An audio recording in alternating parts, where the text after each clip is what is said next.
No, don't remove your mask. Don't remove your mask. Don't remove your mask. Mask. Mask on. Mask. Put on your mask. Mask.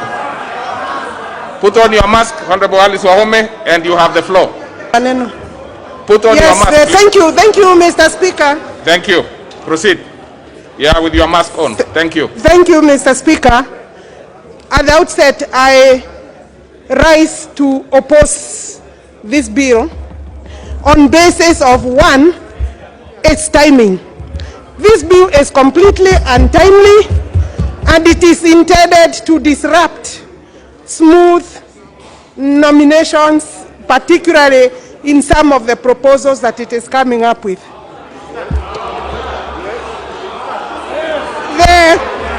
The speed, Mr. Speaker,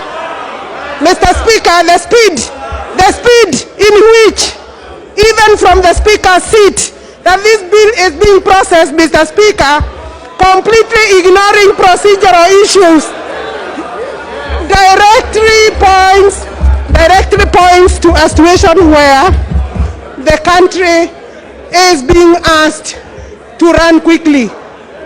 Mr. Speaker, this bill runs contrary to the Constitution of Kenya 2010, especially when you look at the proposals regarding formation of a political party. The definition of what is a political party, Mr. Speaker, cannot be changed by a legislative enactment, Mr. Speaker. And that's what this bill, Mr. Speaker, is trying to do in some of the proposals that it has come up with. Mr. Speaker, even the fact that we have been summoned for a special meeting, Mr. Speaker, sitting of this House, points to the direction that there are people intended on controlling the general elections through this bill, Mr. Speaker, in August 2022. You will allow me say my thing, because we can see through these provisions the hand of the handshake partners, Mr. Speaker, who are now desperate and think that they can use the law, use this House, Mr. Speaker, to bring up provisions of the law that will facilitate an amorphous coalition of parties. The law today, Mr. Speaker, Mr. Speaker, allows coalition of parties.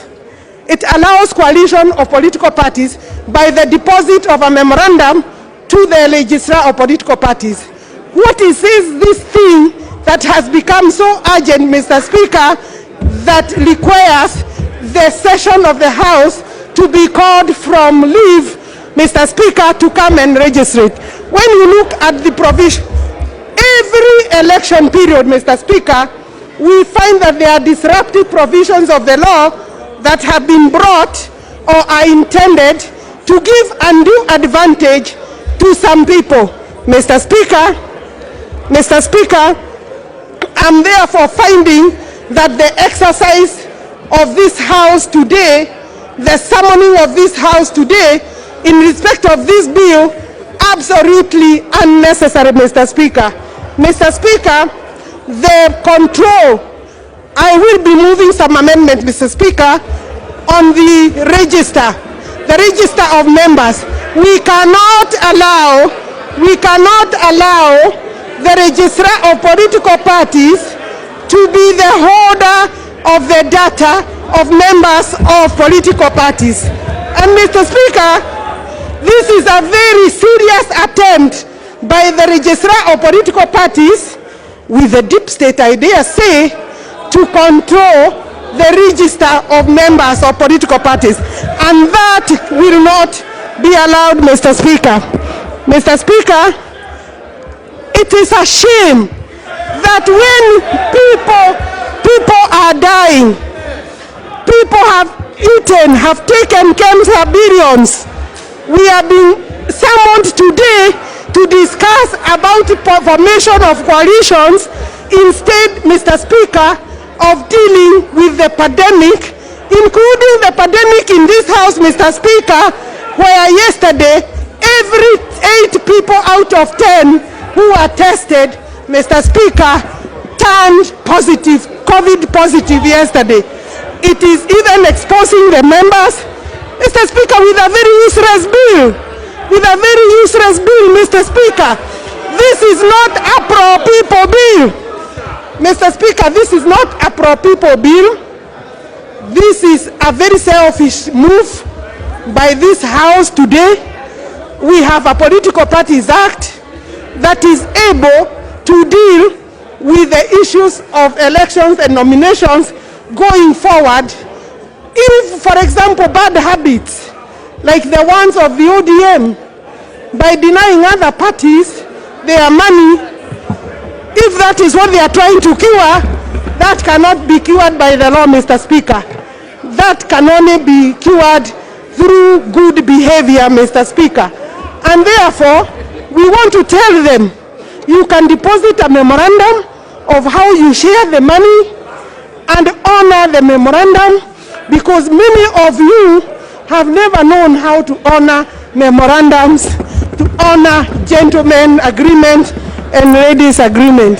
Mr. Speaker, I do not want to add anything, and we are happy that people, Mr. Speaker, are you Mr. Speaker, you know there are people, Mr. Speaker, that have become used about intimidation, about wanting to curtail the democratic space of other people. Mr. Speaker, I am on the floor of the House, and if you want to curtail the independence, the freedom of speech, including in the House, I think, honorable members, we are going the wrong direction. This bill will, if this bill, Mr. Speaker, and I want to go on record, if this bill is passed, this bill will find difficulties and challenges in court by reason of its unconstitutionality. All right. All right. Mr. Speaker, I'm saying that if this bill finds, honorable members, let me talk. I'm saying, Mr. Speaker, for record, if this bill passes the way it is, and I know we will be looking at it because I have opposed most of it, it will find challenges on the floor or in the court for reasons of unconstitutionality. Thank you very much. Honorable Janet Ongera.